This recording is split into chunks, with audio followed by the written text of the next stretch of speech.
La idea general de corporación se entiende como una persona legal ficticia, pero diferente de la verdadera persona que lo compone.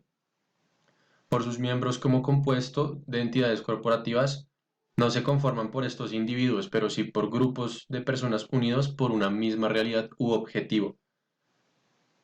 La palabra corporación viene de muchos años atrás en las leyes romanas, donde se veían como corporaciones a las colonias, ciudades, etc. El Estado bajo el nombre de Cortes fue tratado como una persona y puesto dentro de la jurisdicción de la Corte. En muchos casos se veía como las corporaciones eran conformadas por personas de un clan familiar o personas las cuales viviesen en una misma zona. Por esto se empezaron a crear sociedades, empresas comerciales bajo la persona jurídica. Su naturaleza era puramente contractual, incurría en obligaciones y se podía disolver por voluntad o la muerte de un miembro. Para esto, el Estado tenía que dar la construcción de esta persona jurídica. Así se daba el reconocimiento de ella. Más adelante, en el siglo XVI, debido a todo el crecimiento comercial, establecen empresas de extranjeros similares a los gremios, excepto que sus miembros eran extranjeros y no comerciantes domésticos. Las últimas dos se conocen como empresas reguladas, es decir, que los miembros tenían un monopolio de comercio para Rusia y Turquía, pero cada miembro comercial estaba por su propia cuenta. Tras esto, en el año 1600, la reina Elizabeth crea Company of Merchants of London, la cual es una compañía que se descubre o nace tras el gasto que se genera para equipar los barcos. Ya muchos años más adelante, después de muchas regulaciones, en 1888 se anexan diversas cláusulas para crear así la corporación, las cuales son tener autoridad, demandar y ser demandado, implementar y ser implementado, tener un sello, que es una firma que se hace visible para hablar de la corporación. Realmente, estas mismas corporaciones empiezan a crear contratos, los cuales se hacen a largo plazo para la reducción de sus costos. The nature of the firm. Antes de definir lo que es una empresa, se debe tener en cuenta que el sistema económico no es una organización, sino un organismo, lo que significa que el trabajo debe ser interno. Es importante tener en cuenta que para establecer una empresa se debe tener presente el costo operativo de la misma. Hacia los clientes, debido a la dificultad de saber qué es lo que va a pasar, estos suelen preferir un contrato específico donde se paute lo que cada parte deberá hacer. Podemos definir que una empresa consiste en el sistema de relaciones que existe cuando los recursos dependen de un empresario. Una empresa se convierte más grande en cada transacción que es realizada, organizada por el empresario, y se minimiza si él mismo abandona la organización. Una empresa siempre buscará expandirse hasta que los costos de producción sean menores a los costos de venta. Para determinar el tamaño de la misma, se debe considerar los costos de producción y saber cuánto se produce de cada producto y a qué costo es. Finalmente, se debe tener iniciativa y objetivos claros para saber que la empresa será exitosa, teniendo nuevos contratos. En la lectura Thinking About the Firm de Daniel Spulber, el autor nos habla de diferentes conceptos acertados y erróneos con respecto a la firma. También abarca diferentes puntos de vista de autores destacados en el ámbito de la firma que argumentan diferentes teorías y buenas prácticas que debe tener tanto los gerentes como la firma para ser exitosa. La definición más acertada que nos da el autor acerca de la firma em, se define como una institución de transacciones cuyos objetivos difieren de los de sus propietarios. Hace énfasis en que la separación es la clave entre la firma y el intercambio directo entre consumidores. Spulber usa esta definición para argumentar que organizaciones de consumidores como clubes y asociaciones básicas no son firmas. La razón es que los objetivos de las organizaciones de consumidores no se pueden separar de los de sus dueños.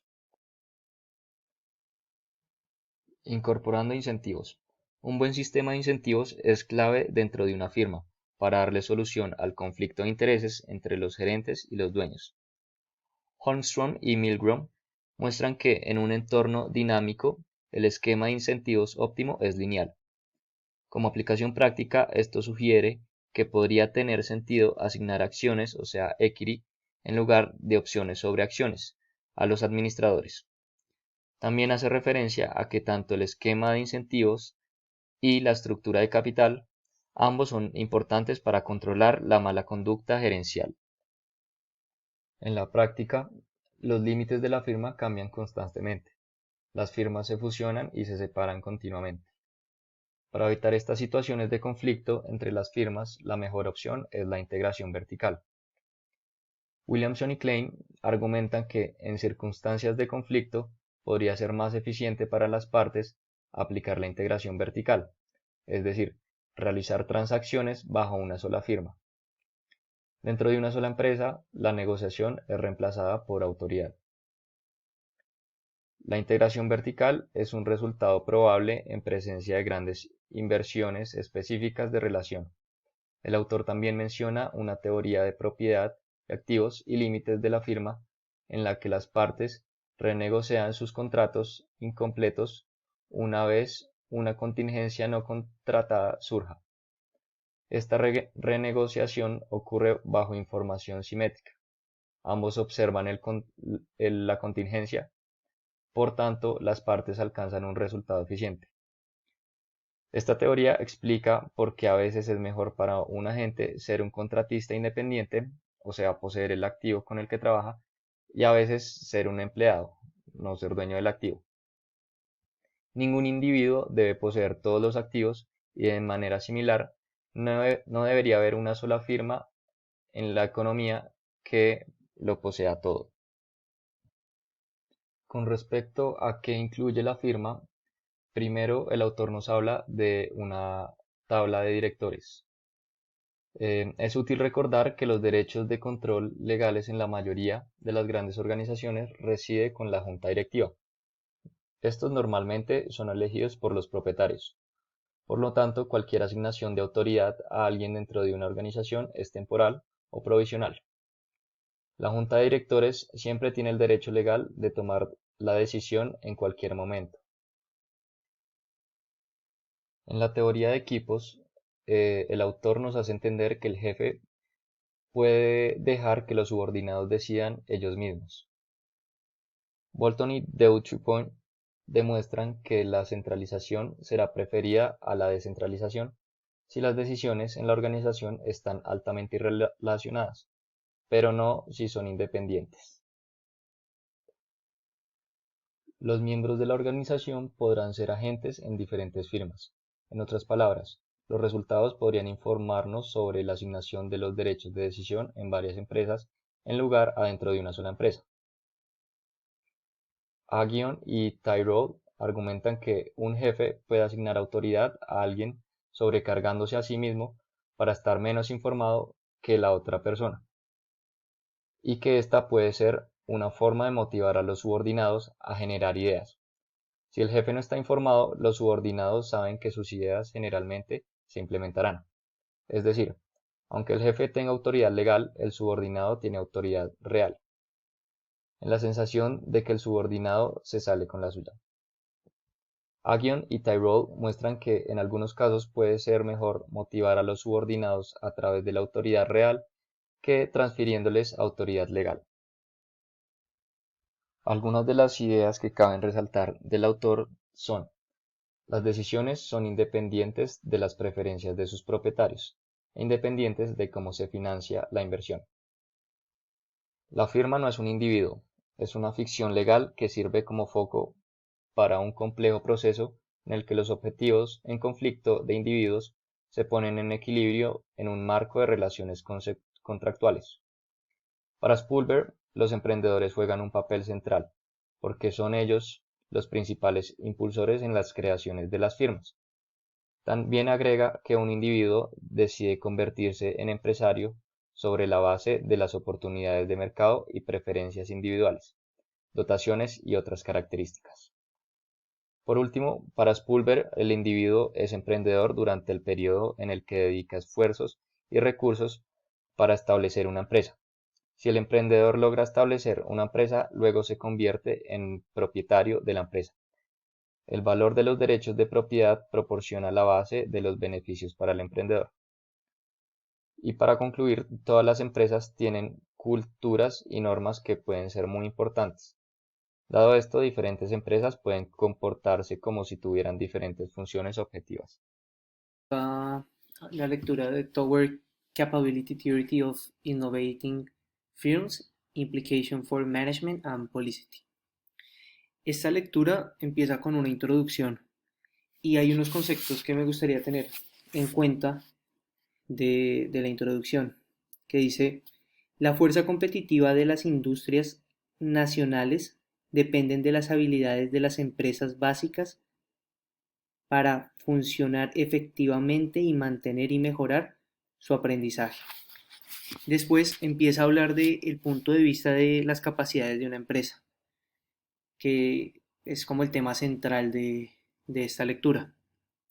Y empieza a hablar de qué es la gestión estratégica, como no está tan enfocada a la producción,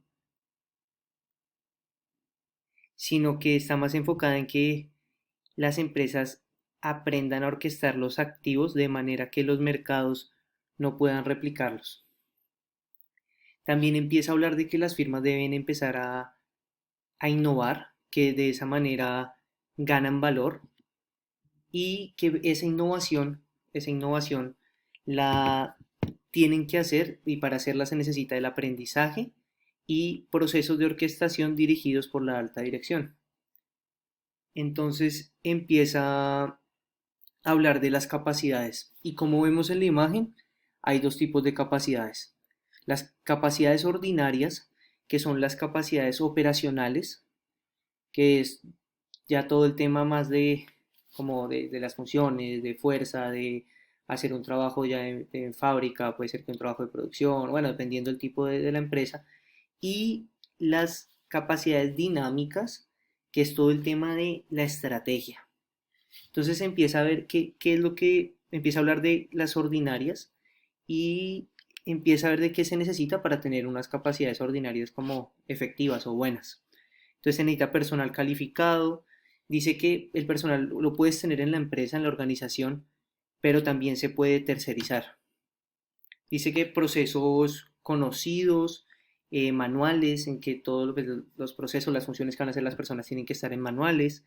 También habla de una coordinación administrativa adecuada y empieza a hablar de las dinámicas. Entonces empieza a decir que las dinámicas son todo lo que va como con la planeación estratégica de la empresa, desde saber qué es lo que los consumidores quieren comprar o quieren que la empresa saque, ya temas empresariales de cómo debo manejar o hacia dónde debo ir o hacia dónde debe apuntar la empresa, todo está en estas capacidades. Y para tener unas buenas capacidades hay que tener procesos de identificación, de desarrollo, de codesarrollo y de evaluación. También hay que estar moviendo los recursos y en una renovación constante en la empresa, en la organización. Después empieza a evaluar y a dar unos conceptos de unos economistas muy importantes y a compararlos en por qué decían ellos que es importante. Esos economistas es Marshall y Keynes. Entonces Marshall decía que las personas están en un conocimiento que evoluciona, como aprendiendo todos los días, cambiando todos los días, y él no hablaba de gerente, a él le gustaba hablar de hombre de negocios. Y lo que él entendía por hombre de negocios son los que remueven el capital, los que mueven el capital, mueven el trabajo, llevan a cabo la planeación y se ocupan de los detalles menores. Esa era la definición de él, de un gerente. Y ya empezamos a hablar de este señor. Y él empieza a hablar él empieza con un término que traducido sería espíritu de animales y empieza a ver como la toma de decisiones, como la toma de decisiones de las personas, en este caso pues de los gerentes, empieza a ser algo crucial, pero empieza a hablar de que las personas son irracionales, no somos 100% racionales, en que las personas no lo hacen todo matemáticamente. Dicen, si todas las decisiones se tomaran matemáticamente, se tomaran muy pocas decisiones, porque el ser humano y nosotros somos así, somos de sentimientos, de momentos, no es que 100% lo que me dé si voy y hago este negocio o no, también somos de impulsos, pero él decía que tampoco somos 100% irracionales y que esto funcionaba que hubiera mucha inversión. Y él lo llamaba que era un perfecto juego entre el juego de azar y la habilidad, entre como los números y la irracionalidad de las personas. Y eso era básicamente esta lectura. The Theory of the Firm Microeconomics with Endogenous Entrepreneurs, Firms, Markets and Organization de Daniel Spulberg, capítulo 2. Este habla de la importancia de los emprendedores en la economía. Los emprendedores en la economía juegan un rol muy importante al crear y promover empresas, pues de esta manera hay más trabajo para la sociedad. Adicionalmente, le dan un equilibrio a la economía, debido a que asegura desarrollo, crecimiento de tecnología, productos, procesos más eficaces y más eficientes para la creación de estos y tratados internacionales, entre otros. A entender la teoría del emprendedor se debe tener en cuenta por qué las personas deciden volverse emprendedores. Aprovechan las oportunidades que tienen de salir de su zona de confort y así poder salir adelante. De esta manera, si les va bien y si todo transcurre de buena manera, van a pasar a ser los dueños absolutos de la firma. Derivado de esto está el concepto cambio fundamental o foundational shift que dice la lectura. La empresa se establece y el emprendedor pasa a ser propietario de esta, pues hay diferencia entre el objetivo de la firma y en el de sus dueños. En cuanto a la competencia entre emprendedores, hay tres tipos de estas. La primera es la que compiten entre ellos para así establecer empresas y emprendimientos y poder salir adelante. Segunda, las que compiten con organizaciones de los consumidores ya establecidas. Y tercero, la competencia con aquellas empresas que ya están establecidas y que llevan un buen tiempo en el mercado. Una vez se establece la competencia, hay condiciones económicas que determinan el éxito, las cuales son el equilibrio general estático, que habla de las restricciones de recursos laborales y al ser el trabajador el número de emprendedores activos. Por otro lado está el equilibrio general dinámico, que se refiere a la tasa de preferencia temporal, productividad de inversión y el tamaño de la población, el cual puede afectar el número de equilibrio entre empresarios, pues si no se lleva los equilibrios anteriormente explicados, la economía podrá afectar gravemente los emprendimientos de la gente.